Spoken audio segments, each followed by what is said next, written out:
Chega a ser bizarro quão jogos hoje em dia fazem esforço para ser um jogo ruim. Esquadrão Suicida fez a proeza de ter críticas de todos os lados, seja de quem acompanha quadrinhos, de quem joga videogame, ou a tal da suposta mídia especializada. Todo mundo está criticando o qual Esquadrão Suicida é um jogo ruim. E a verdade é que ele é realmente um jogo ruim. Mas o pior de tudo é como ele conseguiu destruir toda a série Arkham e destruir todo o legado que jogos de herói tiveram com Batman. A série Arkham sempre deu indícios que Batman não seria o único herói existente, que teríamos alguns outros heróis que compõem a Liga da Justiça e que futuramente seria confirmado com o Esquadrão Suicida, mas da pior maneira possível. O jogo mostra a Lanterna Verde, Flash, Batman, Mulher Maravilha e Superman dos heróis. Já pelos vilões, Pinguim, Amanda Waller, Lex Luthor, Toymaker e Brainiac, além, claro, dos protagonistas. Mas o que acontece aqui é que todos os personagens têm relevância quase mínima na história, além de, dentro do universo da própria DC, os personagens têm seus poderes completamente subvertidos para se encaixar no enredo do game. Um exemplo, logo no começo do game, Lanterna Verde se torna um dos primeiros vilões. Apesar de eu não ser um grande leitor das histórias de Lanterna Verde, mas o que é básico, os Anéis Verdes dão o poder da esperança e da perseverança, o que em tese deixaria os personagens imunes ao controle mental que Brainiac poderia exercer, pela própria força do anel, lá ele. Além, claro, dos Anéis Verdes terem regras como não ser permitido letalidade, e que, caso o portador comece a quebrar as regras, o próprio anel sairia do portador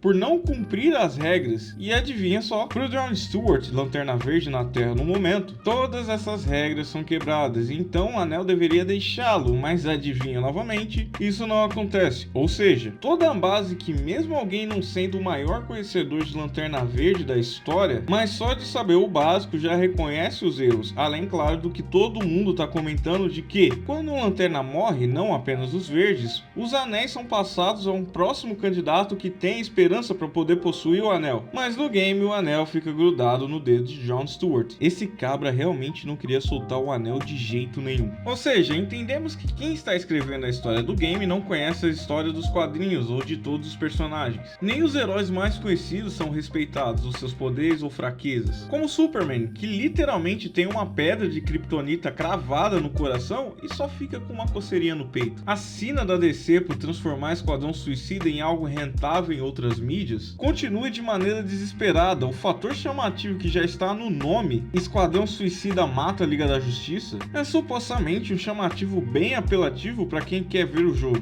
O problema é que se pelo menos o gameplay fosse interessante, mas nem isso é. Como dito no outro vídeo, e falando nisso, não esquece de deixar o like e comentar qual herói te deixou com mais raiva por terem cagado nele nesse jogo. O gameplay de Esquadrão Suicida se resume a pular de um lado para o outro e atirar em bolas coloridas, e depois matar algum herói, mas todos os heróis são derrotados das maneiras mais imbecis possíveis. Uma das poucas lutas interessantes do game contra o Batman inicialmente, você é posto no lado contrário do que a série Arkham sempre te fez jogar. Aqui você está sendo caçado pelo Batman, tendo que se livrar das armadilhas do personagem, num ambiente completamente escuro. Só que a segunda luta, que seria a luta decisiva, se torna mais uma vez pular e atirar em um monte de coisa. A única diferença é que agora, por ser o Batman, as coisas que você atira não são coloridas, elas são cinzas, muito escuras. Tudo nesse jogo, desde o primeiro momento, demonstra estar completamente perdido, como um museu criado pela Liga da Justiça, onde estão expostas todas as armas de todos os vilões, as verdadeiras. Ou seja, qualquer Zé da Manga pode quebrar os vidros e terem as armas mais poderosas de todo o universo DC. E pela terceira vez só hoje, adivinha o que acontece? Exato, um bando de Zé da Manga quebram as vitrines e pegam todas as armas. Quando nós falamos em criação de roteiro, deve ser algo bem pensado.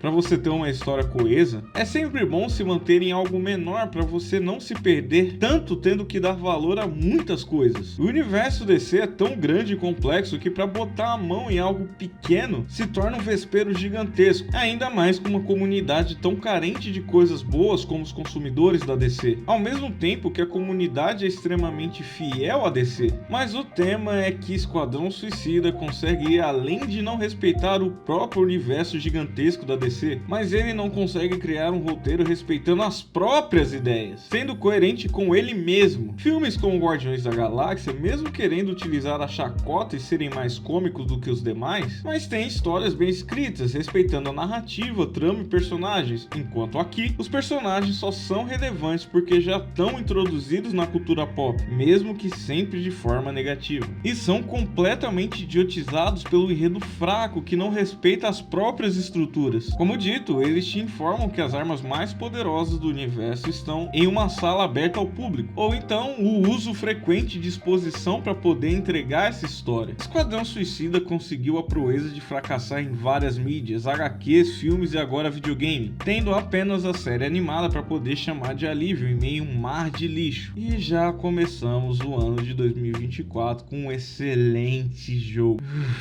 Que Deus nos ajude.